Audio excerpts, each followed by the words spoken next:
Good morning, everybody. Professor Syed Hafizur Rahman.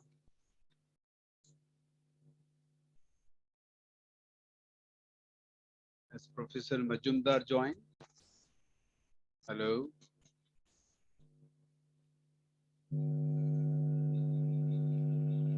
Professor Hafizur Rahman.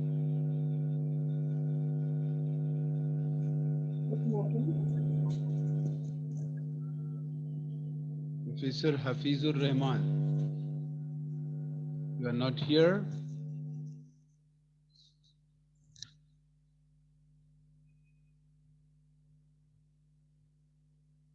Hello. Huh?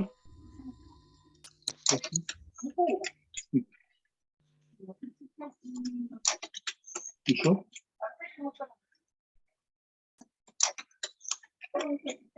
Therefore, therefore.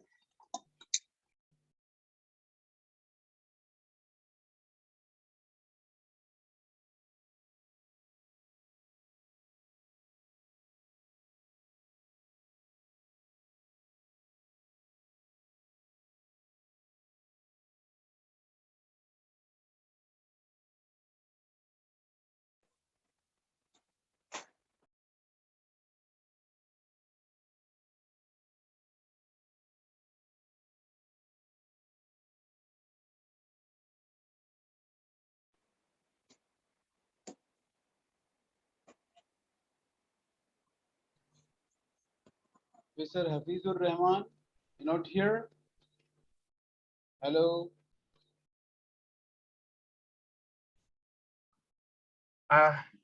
Yeah, my professor is, there's a problem in his computer. For that reason, he can't join. He will join within 5 minutes. Professor Hafizur, if you allow 5 minutes, he can join with us. Okay. Okay. So, is your computer okay? Your voice is also breaking. Can you hear me clearly? Yes, we can hear you, but your voice is also breaking. I guess your internet connectivity has some problem. You test. Yeah. In the meantime, you please test your file if you are going to present something. Okay. Yeah, you just test it whether it is working properly.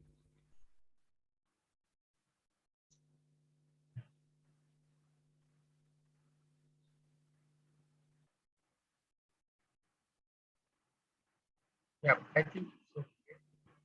Yes, you click this play mode. Yeah. Yeah, it's perfect. Working perfectly. Yes, good, great.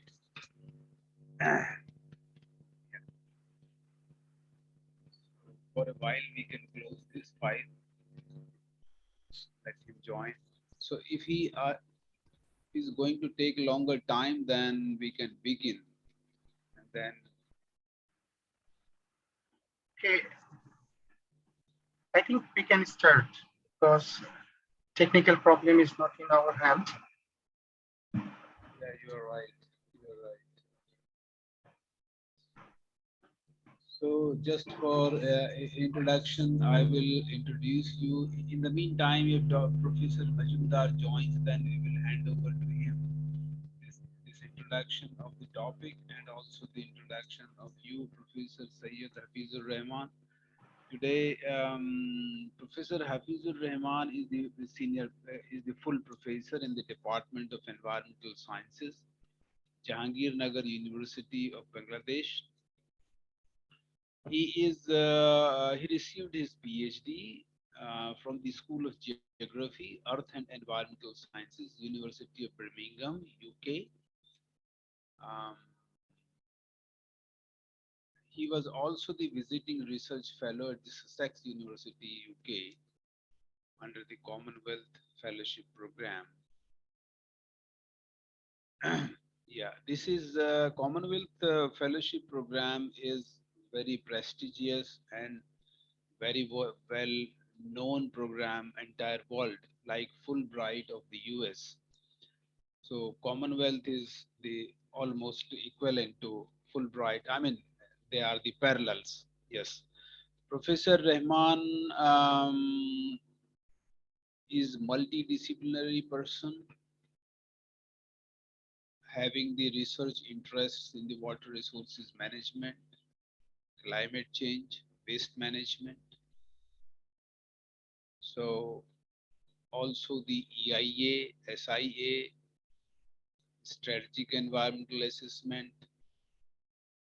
So along with the academia, he used to be a consultant in the environmental fields. Dr. Rahman is a certified trainer having the about 100 or more than 100 research publications. So he has been associated with us for a long time, several years. Although we have many other Bangladeshi friends who are supporting us. So is always ready for any academic discourse or any academic work. So today he is with us, and I'm sure that um, with his knowledge, with his experiences, we all will benefit. So I hand over now the forum to him. If Professor Majumdar has joined, probably he can take over. Otherwise, I request Professor Hafizur Rahman to take over and then continue, please. Thank you.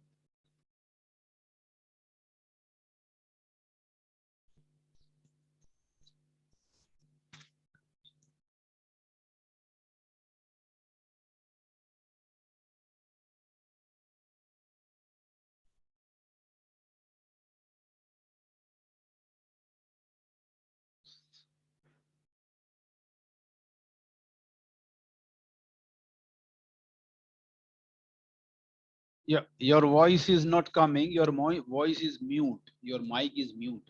Please unmute your mic, please. Professor Hafizur Rahman, your voice is not coming.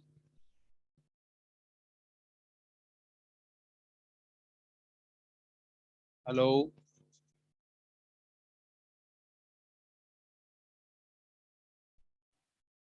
Okay, sorry. Am I now audible?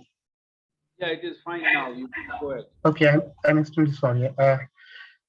Thank you. Thank you very much, Professor Dr. Hazrat. I gratefully acknowledge you for introducing me and be part of Grassroots Institute in many occasions, from January to summer school lectures. Thank you very much for introducing me to the global audience. I'd like to acknowledge to the Grassroots Institute Canada and No Momenti Institute Canada and the Faculty of Physical and Mathematical Sciences, Jahangirnagar University, for organizing these global lectures. As you know, the title of my lecture is Climate Change Impacts on Mountain Livelihood. Last year, I have given this lecture in the summer school. I just modified few areas, and hopefully for all parts of the audience or all classes of audience, it will be a good lecture. In my lecture, first of all, I will define the climate change and the mountain regions of the world, then briefly describe the climate change impacts on livelihood, on mountain regions, climate change impacts and their communities. And I will define livelihood and sustainable livelihood, and then we'll tell how we can analyze livelihood. Uh, in that case, I will link ecosystem services with livelihood in brief and discuss how livelihood is affected by climate change in the world. In my final slides, I will present the constraints and prospects of livelihoods, sustainable livelihoods, and uh, finally conclude my lecture. So we know uh, what is climate change. We know climate change usually refers to long-term shifts in temperature and weather pattern in any area. It is generally the natural process of the earth, but since 1800s, human activities have been the main driver of climate change, primarily due to burning fossil fuels like coal, oil, and gas. Burning fossil fuels generates greenhouse gas emissions that act like a blanket warped around the earth, trapping the sun's heat and rising temperatures. Greenhouse gas concentrations are at their highest level in 2 million years, and emissions still continue to rise. As a result, the Earth is now about 1.1 degrees Celsius warmer than in the late 1800s. We know the last decades was the warmest on record. So these climatic parameters affects in our mountain regions as well, just like the coastal areas, floodplain areas, and other part of the earth. We know the highland and mountains are vital economic and ecological resources of our earth, where both biodiversity and mineral resources. Although they occupy only 1/5 of the earth's land surface and house only 1/10 of its human population, more than half of the world's population is reliant on them. In particular for water resources, agriculture, biodiversity, for productions, mountain landforms, trigger precipitation, which coupled with water storage capacity of glaciers, give them a vital hydrologic role. In addition of the world's forest water, 38% of the world's forest is located in mountain areas. Mountains are the prime source of most minerals. They house a large portion of the Earth's biodiversity, representing some 40% of the critical biodiversity surface of the Earth. In this figure, I show the mountain regions of the Earth. This figure is taken from the 6th assessment report of Working Group 1 of IPCC. Here, we know these are the 8 highland and mountain regions of the Earth, and around 3 billion people in Pakistan, India, Nepal, China, and the Indo-Chinese Peninsula depend on rivers that flows from the Himalaya region. Similarly, many million rely on the headwaters of the Amazon in the Andes and on the Nile and Congo rivers, which flow from East African highlands. The world's poor people lives in mountain regions, particularly in developing countries. Mountains are also home to many indigenous peoples with their valuable cultures and indigenous knowledge. Although the enormous importance of these regions, many highlands and mountain communities remain isolated, trapped in poverty, and live at the margin of society. Mountain people are generally isolated and depends on highly diverse indigenous culture and knowledge for their lives and their livelihood management of the natural resources. Here are some fact sheets of the mountains published, just released from the IPCC on last August. So IPCC realized, and in the high confidence, they declared that the freezing level height in the mountain areas is projected to rise and will alter snow and ice conditions. Warming has occurred in the Himalayas, South, Central Andes, and has increased with altitude. Such elevation-dependent warming could lead to faster changes in snow line, the glacier equilibrium line, altitude, and snow rain transition height. So these all the regional fact sheets of mountains have high impacts on the community lived in that areas. The global induced warming induced earlier onset spring snowmelt and increased melting of glaciers have already contributed to seasonal changes in stream flow and in low elevations. IPCC said it is virtually certain that snow cover will decline over most lands, a land region during the 21st century in terms of water equivalent, extent, and annual duration. Extreme precipitation is projected to increase in major mountain regions with potential cascading consequences of floods, landslides, and lake outbursts in all scenarios. Projected runoff is typically decreased by contribution from small glaciers because of glacial mass loss, while runoff from larger glaciers will generally increase with increasing global warming levels until their mass becomes depleted.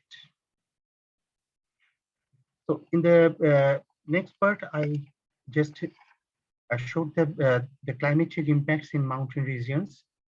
We know the 6th assessment report of IPCC published of Working Group 2 published in 28th February 2022, where it states that climate change impacts in mountains and their attributions to human influence have increased in recent decades with observable and serious consequences for the people and ecosystems in many mountain regions. Observed changes include increasing temperature, changing seasonal patterns, reduction in snow cover, extent and duration at low elevation, loss of glacier mass, increased permafrost, and increased in the number and size of glacial lakes.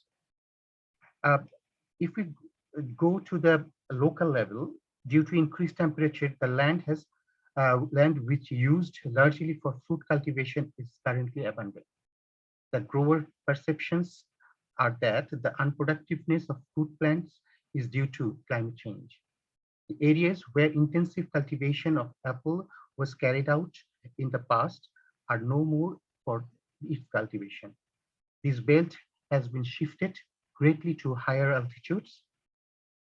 This is also the case with citrus, nut, stone fruits, and other agricultural crops. Pine trees grow in warm climates, whereas oak trees grow in temperate climates due to continuous changes in climatic condition. And as the temperature is increasing in the valleys and mid altitudes, the pine forests have been shifted towards higher elevations, and they have already invaded the areas where oak forests are grown. This situation has led to the disappearance of oak trees from their original range. The disappearance of the oak forest was also due to its overexploitation because of oak trees have multiple use from being used as animal fodder to firewood for cooking food and warming the houses during the winter seasons. It has also an impact on the cropping pattern, which indirectly and directly affects the livelihoods of the local community. As we are talking about the livelihoods and of the mountain regions, we know the term livelihood refers for the food and different areas. Livelihood mountain people depends on the mountain regions. Livelihoods, the life and livelihoods are mostly living economically vulnerable and socially backward peoples. Living far away from the centers of commerce and power, mountain people of the developing world exert a little influence over the policies and decisions that influence their lives. Shocks resulting from natural disasters or political actions, disease, war, and market forces have profound impacts on the livelihoods of mountain people. The areas where consecutive shocks are experienced in the form of droughts, floods, or pests, vulnerability is increasing. Among the mountain communities, cultural and traditional diversity is very high. Mountains have ecological, aesthetic, and socio-economic significance, both as natural ecosystems and as people's living places. Mountain people depend on subsistence agriculture, wage labor, circulatory labor migration, tourism, and mountaineering services for survival. So most household survive on the combination of livelihoods. Mountains are also home of many indigenous peoples with their valuable culture and indigenous knowledge. So as we are talking about livelihood, let us define the livelihood. The definition of livelihood we found from the literature, we know refers to enough food and cash for their basic needs. And poverty reduction also mentioned in livelihoods under the basic definition of poverty. Chamber and Conway defined as a livelihood includes the capabilities, assets, different financial, physical, human, natural resources, and social and activities. So all the assets and activities required for means of living will be defined as livelihood. Here, the assets, if we see the assets, decision, and activity profiles of the livelihood strategies, here assets include both material and social resources, or both tangible and intangible resources. Poverty indeed is the result of lack of these assets. The poor may not have access to these assets, and these could be because of physical constraints like remoteness or resource scarcity. Livelihood aims to generate adequate resources, both cash and non-cash, which is a set of economic activities by utilizing human and material resources. Livelihood includes the access to resources, materials, services into the content. Besides materials and economic supplies, livelihood is also about management of social relationship, personal and group identity, and the interrelation of these tasks to each other. This is the Sustainable Livelihood Framework of DFID 2001. In this framework, we can see how vulnerability context is addressed through livelihood assets, and how the influence and excess of policies, institutional and processor effects to livelihood activities and strategies.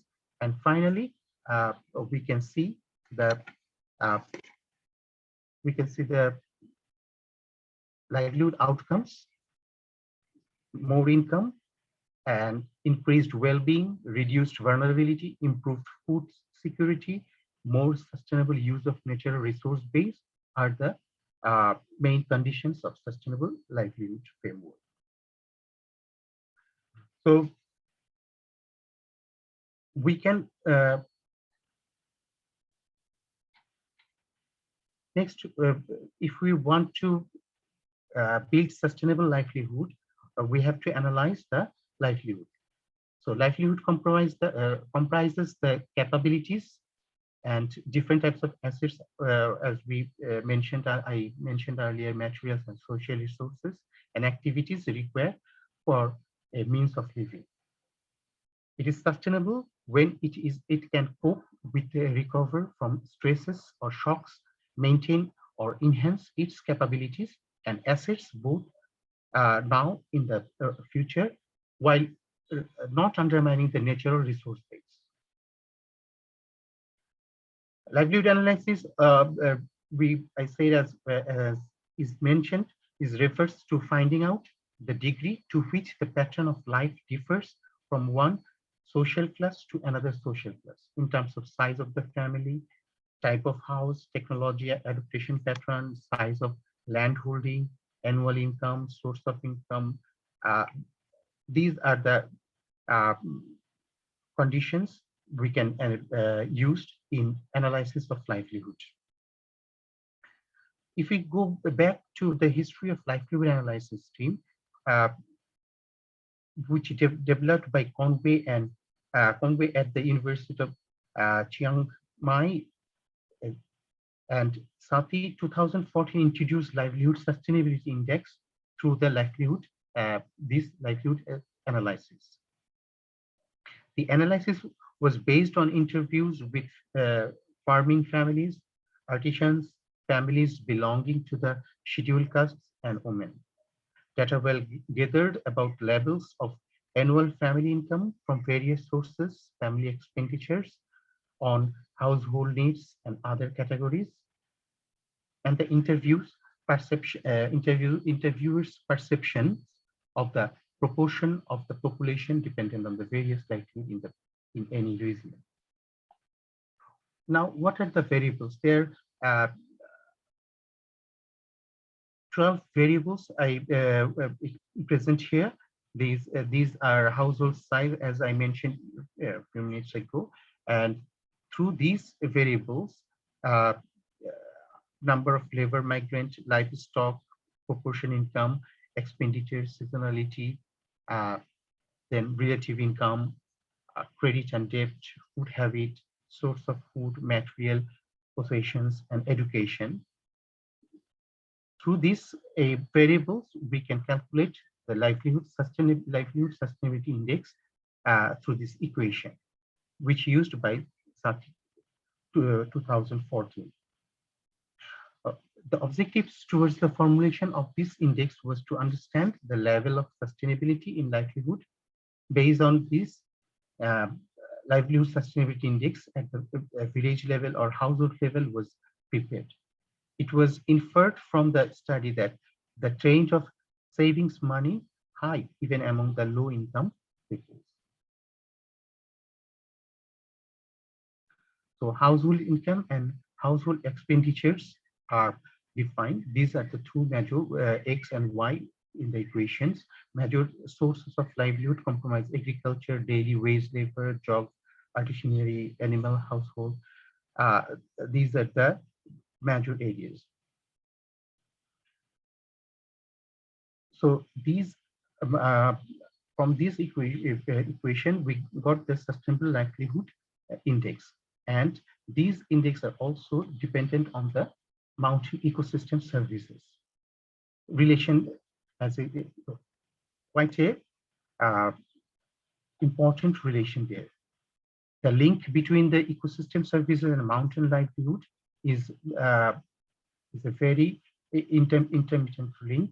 Mountain agro ecosystems not only provide agricultural commodities such as food and fiber, but also help protect biodiversity, water, carbon storage, and landscape management.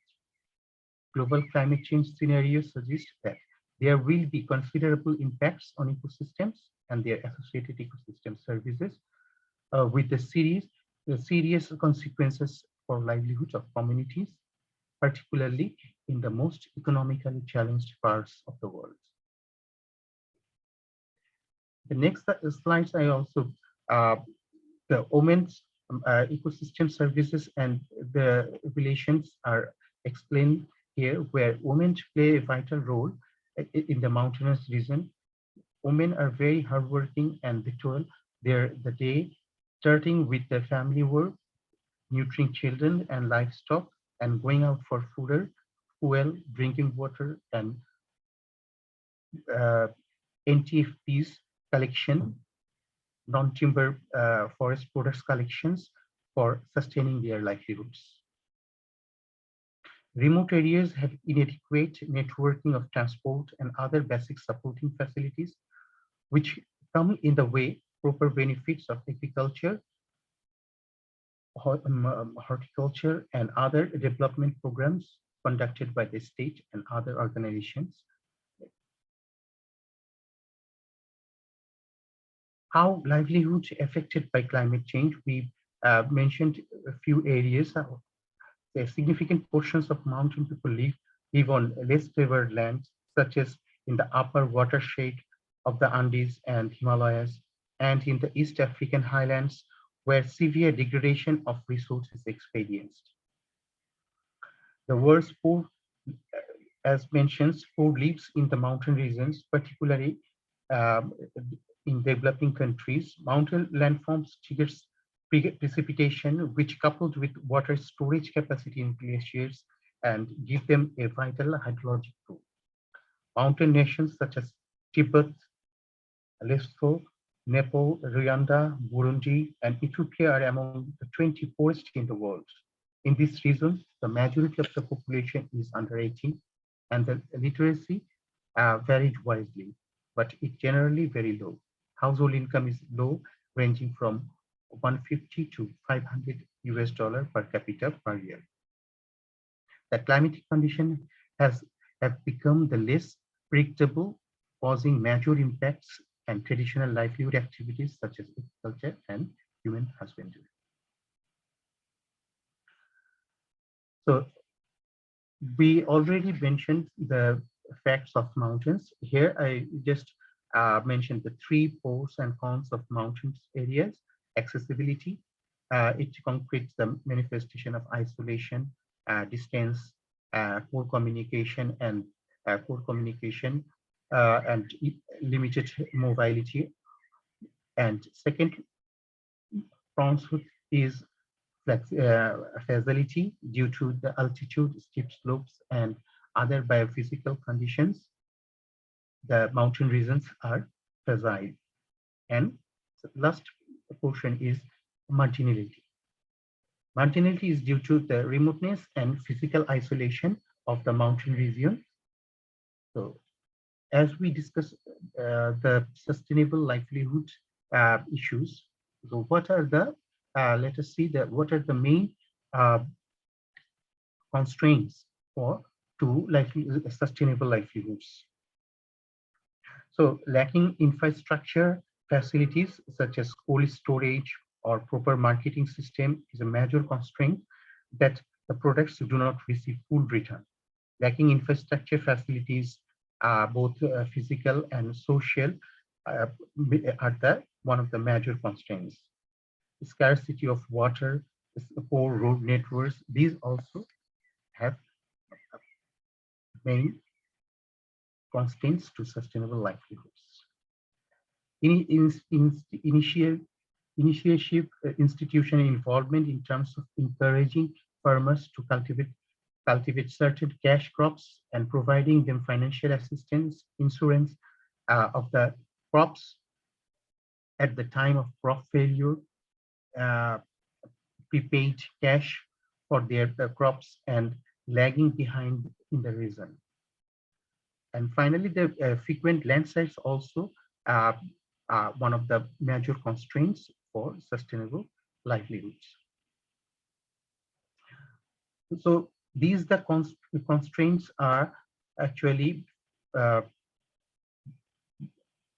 there are constraints. As I mentioned, the lack of proper marketing are also one of the major constraints, and lack of training programs for the local communities are act as a constraints for sustainable livelihood, and absence of livelihood opportunities except for tourism. In some mountain regions, tourism is one of the only livelihoods for the local people. And due to different war and health risk, just like COVID situation, COVID-19 situations, the local communities' livelihood is affected mostly. And mountain limited understanding of mountain environments is also act as constraints in the sustainable livelihood. And finally, as lectures go, climate change. We have see the climate change has acted as one of the most important constraints to the sustainable livelihood, for which the local people affected, suffer, and bound to change their livelihoods. And for that reason, there are some migrations that have happened. Tomorrow, I have another lecture on climate change and migrations. Hopefully, I will explain more in that lecture. But there are also some opportunities and options for sustainable livelihoods. These are agriculture diversification, use of non-timber forest products, alternate occupations, value addition, and policy interventions. So in agriculture, diversification has many impacts. For example, first, it is sustains the soil's fertility. Second, it enhances the livelihood options. Diversification in agriculture has already been practiced in highland areas. A village located in highlands have capacity to store grains for adverse times. Use of non-timber forest products as beekeeping, herb and medicinal plants, oak fir, natural dye, resin,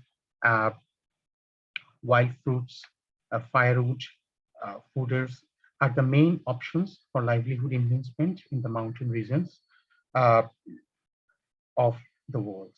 If sustainable use of non-timber forest products is made, it will have trio impacts: economic development, employment augmentation, and it will reduce migration to great extent. Alternate occupations, because of all the constraints, it happened. So we have to make sure alternate non-farm livelihood would help absorbing the growing mountain population and their growing needs. Occupational diversity has been found to be significant catalyst for the development of rural areas. If diversity is in occupation is adopted, keeping adaptability in mind, livelihood enhancement can be achieved. This would have the benefit of reducing the growing pressure on natural resources and resultant ecological degradation. Value addition, mountains are the most natural resource-rich areas of the world. However, it is very far from the mainstream and also far from the technologies and the markets. Therefore, the whole region is a totally primary produce-based local regional economy. Although some primary produce is exported to distance market, most of the produce is used domestically and sold in the local market. Value addition in the varieties of produces which will largely be unutilized and can enhance the value of the products and can enhance the income level of the marginal farmers. And in all cases, policy intervention is necessary to activate sustainable livelihood. Development intervention through government agency need a considerable policy framework.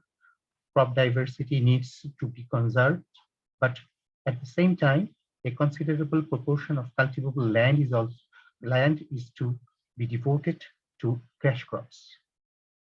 Both situations are favorable for sustainable livelihoods. For centuries, local people have been practicing different systems of farming in the hilly regions as a trial and error.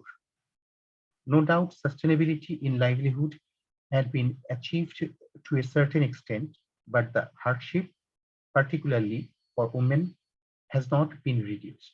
In many cases, especially in the highlands where development of the infrastructural facilities is marginal, the population is still struggling for basic needs of food, clothes, and shelter that are still not easily accessible.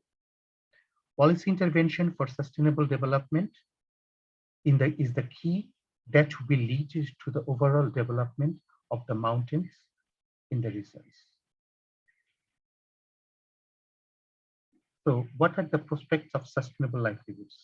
Development of infrastructure facilities such as transportation, hydroelectricity generation, hotels, and housing without damaging the ecology of the region could be a prospect of sustainable livelihood. Management of forest resources for well-being of mountain people should be the priority of the forest department as well as the local government for the purpose of people's participation should be ensured. Development, sustainable use of natural resources and mountain niche products should be ascertained and natural resources should be properly managed. Efficient and sustainable use of landscape, biosphere, and sanctuaries for the construction of dam, development of tourism, and for the use of non-timber, timber and non-timber forest products, medical plants will ensure sustainable livelihood and well-being of the marginal mountain people. And finally, the capacity building to absorb new technology and innovations will help the local sustainable livelihood of the mountainous region. Here are the options for future adaptation and climate resilient sustainable development in mountain region are published in the last month. IPCC Climate Change 2022 Impacts, Adaptation and Vulnerability Report in Working Group 2 reports.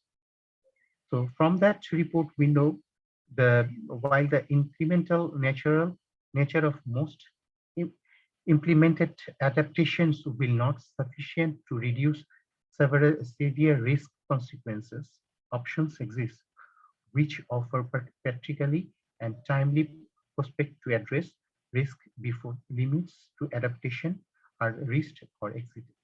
Reducing climate risks will depend on addressing the root cause of vulnerability, which including poverty, marginalization, and inequitable gender dynamics.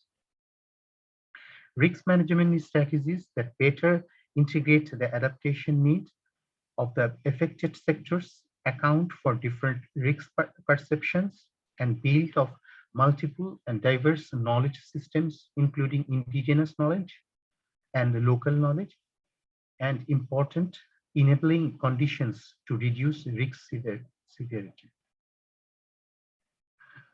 Collectively, they show potential to form an important component of the adaptation solution space in mountains. There are increasing calls for more ambitious climate action in mountains, providing inputs of stronger cooperation within, across mountain regions and downstream areas.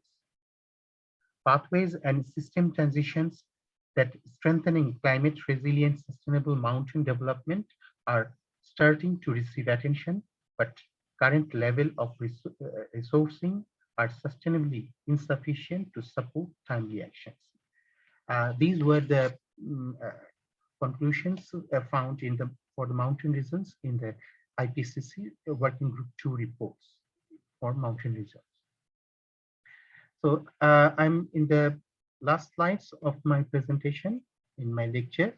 So from the lecture, what we get, the climate change has huge impacts, threats to the mountain ecosystem services and the population. Many glaciers are retreating under the influence of rising temperature. So the mountain people living their livelihoods, mostly agriculture, waste labor, and the tourism, mountaineering service are at risk. So development of infrastructure facilities, forest resources management, forest sustainable use of natural resources, and education are necessary for the mountain regions community sustainable livelihood. Thank you very much for patience hearing, and that's all from my side. Thank you.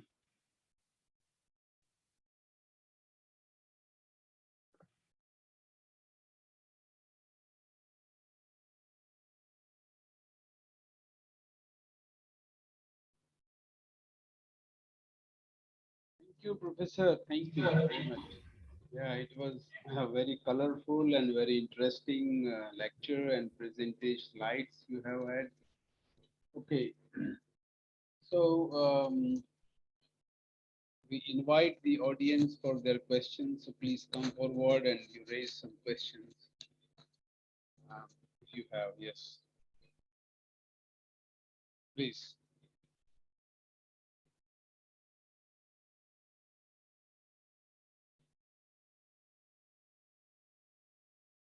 Questions, please. Any question? You may also add something based on your experiences of your region or your area.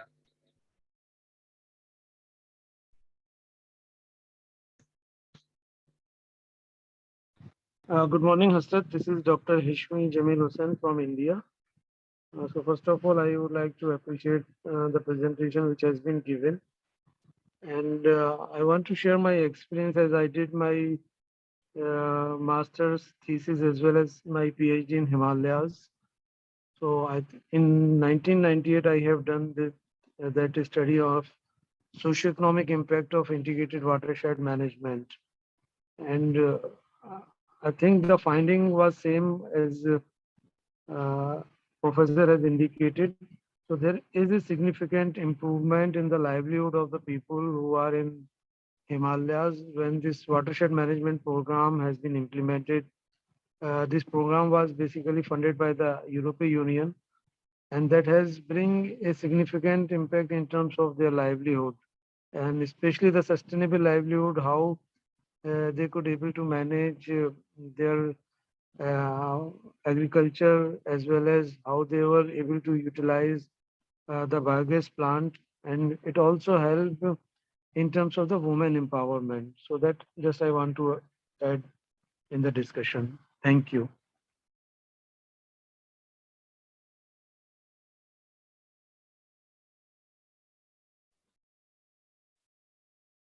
Yes, any other intervention?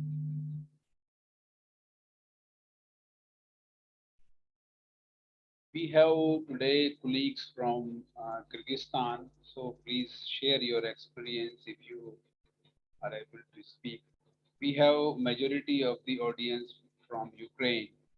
So I think if our Kyrgyzstan colleagues speak in Russian also, that is their second language or official language. So at least our Ukrainian colleagues will understand properly if we few people do not understand. Okay, please come forward. Dr. Eljar. Dr. Eljar. Yeah, hello everyone. How are you? Yeah, fine. You can speak in English or you can speak in Russian, whatsoever. Okay. Okay, thank you very much for the this very nice lecture to Dr. Syed Hafizur Rahman. And thank you for all these participants in this lecture. And,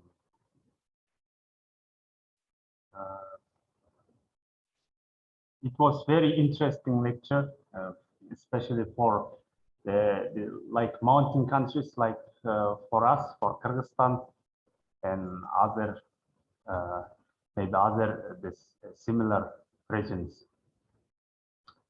And it was very interesting, and I don't have any questions or if you have anyone questions from. Yeah, your colleagues or your seniors can speak out. Yes. Yeah. You can translate if they want to speak in Kyrgyz language or Russian language. Professor Hazrat, can I ask a question to them? Yes, yes, please. Yeah. Do you have any climate change impacts in your region? Is there any impacts you can discuss on that? You asking whom are you asking to? Tajikistan, you said they are Okay. mostly mountain people. They Ah, can. okay, thank you for your question. And yes, of course, in our regions, in Central Asia, in our mountain regions, especially in Tian Shan Mountains and other mountains, there also has climate change impacts, especially for water resources, this glacier melting, and so on, like this, and also uh, disaster risks due to the climate change. There some processes is damaging some areas, some buildings, especially like this, like landslides, floods, and some areas droughts.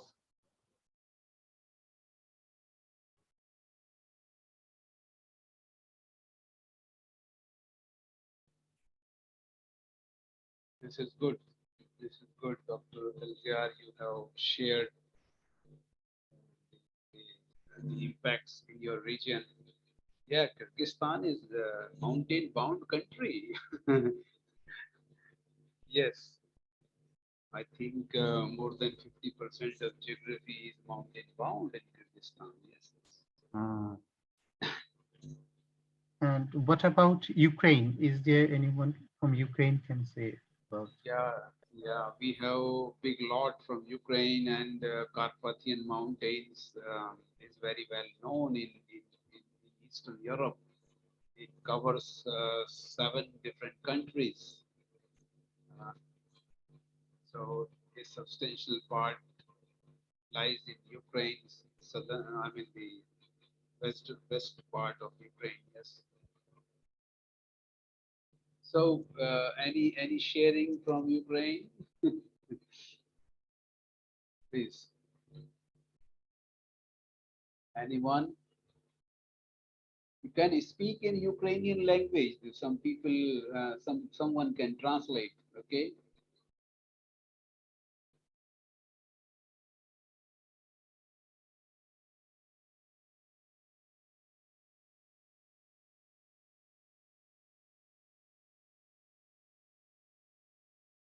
Well, Professor, I have to say something about it. Maybe people will charge up later on. So I will use your several minutes. I'm just trying to add my own experiences. I was born in the Gangetic plain of northern India, just very close to New Delhi, the capital of India. I was born and brought up, but my studies has happened for 3 years. The G.B. Pant University, which lies on the foothill of the Himalayas, Kumaon region of this. Today's Uttarakhand is the province. Earlier, that time it was Uttar Pradesh. It was the part of Uttar Pradesh. So first time I had seen the mountains, the very famous place, tourist place is Nainital, um, in this Himalayan region. So I had seen that in the year 1990. 1990 means 32 years ago. So that was the first time when I went to some mountain. But really that was a kind of touristic experience. But later on, I had the chance and opportunity to work in the mountains, and that started since 1995. Since 95, when I went to this place in Himachal Pradesh, again based in the Wildlife Institute of India in Dehradun. It's very well famous institution of the Ministry of Environment and Forests. So my understanding about these mountains is that really today we are talking much about the climate. Everywhere, every third person, third academics or even the non-academic people talking about climate. But I have some differences about this. Because although climate has been hyped, um, this field has hyped because of the multilateral funding, global funding into it. So when we have the funding, immense funding, lot of funding, then obviously things are hyped. So I believe that this climate has been changing, not today. It is very old phenomena. It's happening all across the millennia and centuries, and this has happened not now, maybe several thousand years ago. It is happening. So in context of the mountains, I had observed, because of the topography of the mountains is uneven topography, and it's very I mean, the elevations are very high and all that. So because of this this geography and topography, there are the certain typical features of the mountains. For example, the water resources, that is the primary constraint, as you have also pointed out. So in terms of the water, because of the terrain and because of the high relief and the slopes, whatever the water falls, there is not the case that rainfall is scanty or less. Rainfalls are quite high in majority of the mountain areas because of the microclimatic effects and other kind of the effects, meteorological effects and all that.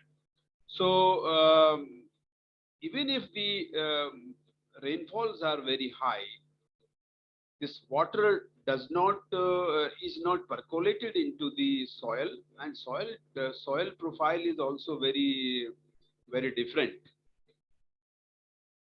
Soil depth is very low and very low, and so many other reasons. Okay, so most of the water runs off into the streams and then into the rivulets and etc.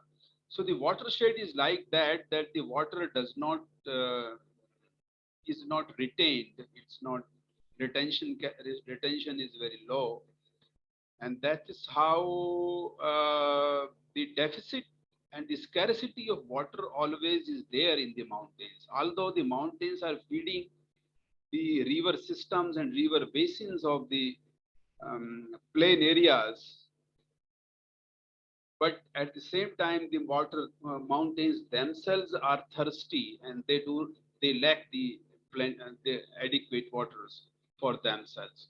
So that is true for the irrigation, that's true for the drinking purposes also. In number of Himalayan areas, we already have seen a scarcity even for the drinking water. So this is, I think, yes, maybe the rising temperatures, aggregate rising of the temperatures may be affecting this phenomena acutely, but the scarcity of the water in the mountains is nothing new. It's very old phenomena. This is just one example I have. And similarly, the difficulty of the people, the life is very difficult, very hard in the mountains. Even we see in the European countries where the livelihood is not mostly based on the non-timber forest products or other such things. Mostly they have the alternative livelihood options, particularly in the European areas, for example, this Alps, mountain Alps. So we see that because of the very high level of economies, very rich people are there. So they unlike poor countries like South Asia or the Central Asia or other parts of the world. So they are very well off, and they do not depend much on the resources. Rather, they have used these mountains for the lot of tourism activities, and they have been selling it to the entire world, and the people are visiting and then contributing. So those are the scenarios. So, but largely we see the hard life in the mountains because of the topography. One has to climb a lot. I myself have climbed up to 4,200 meters in the Great Himalayan zone of the Himalayas. 4,200 meters, where the tree line finishes. No tree, nothing, only the meadows. So I had this job in the Department of Forest, so I used to be climbing. So it's really very difficult for everyday life. Even the herding communities, though rear the animals, they have to travel along into the very high reaches of the mountains. So I believe that the mountain life inherently is very tough and very hard. So I do not deny that the climate, I mean the rising temperatures or aggregate all these things are not adding to the hardships of the people. But compared to the already constraints, whatever existing, I mean the constraint added by the climate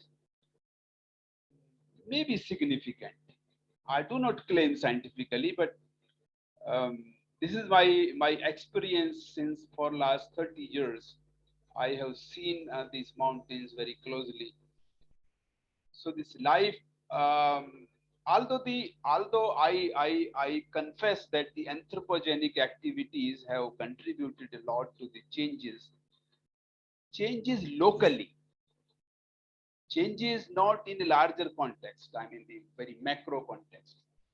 Locally, in the sense, I give just one example. For example, in a case where there is a small town, suppose, and suddenly the influx of the tourist has increased, and the local people, new generation especially, enters into the tourism more and more. They create more the home accommodations, the guest houses or the rest houses and the hotels, and they also buy more and more vehicles for transportation. So the transportation have maybe has remarkably increased several fold, threefold, fourfold. So because of that, there's lot of burning of the fuel, and that so that could have the local effect because of the huge vegetation around this air pollution is also mitigated or minimized. So it's all absorbed, and so I think that could be the localized effect. For example, the snow was falling in this particular town long ago, but today there is no snowfall. But the snowfall is also moving up onto the high reaches only.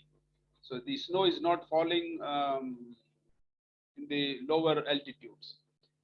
So that could be the effect of the localized, anthropogenic activities. So if we see macro picture, then probably I have reservation, accepting that the macro climatic changes are affecting so much, maybe affecting minutely, but not so much. I'm sorry, I just contradict to whatever you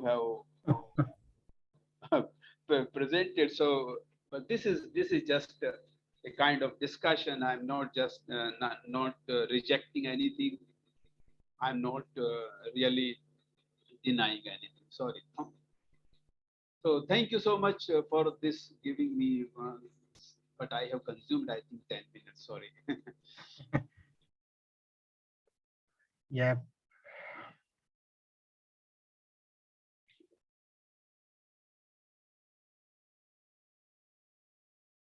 So, any intervention? Otherwise, we are closing it. Okay. Please. You wanted to speak something?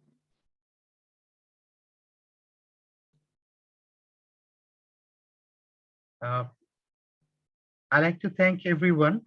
And Professor Hazrat, as you said, the life of mountains people is always this tough. And water scarcity is a common thing. But due to climate change, what happened? The rain increased, and some natural disasters are just like landslides happened frequently. But it is a normal during rain time, a rainy season. There is a landslides, but now the record said that it has been increased. So there's some signature of the climate change in the world in every areas, not only the mountain region, but mountain life was tough before, and now it become tougher. That's things. Yeah, I totally agree. There are the floods. I know it. I know very well. Yeah, I particularly I studied this myself in African country, Eastern African country, Ethiopia, where there are the occurrences of lot many floods because of and that trend has increased in the highlands of Ethiopia. Yeah, that I totally agree with you. Thank you. Thank you very much, all the audience. From they're very little from Bangladesh, probably, but from all from Ukraine, most of the I highly acknowledge all the people who present here. Thank you very much, Professor.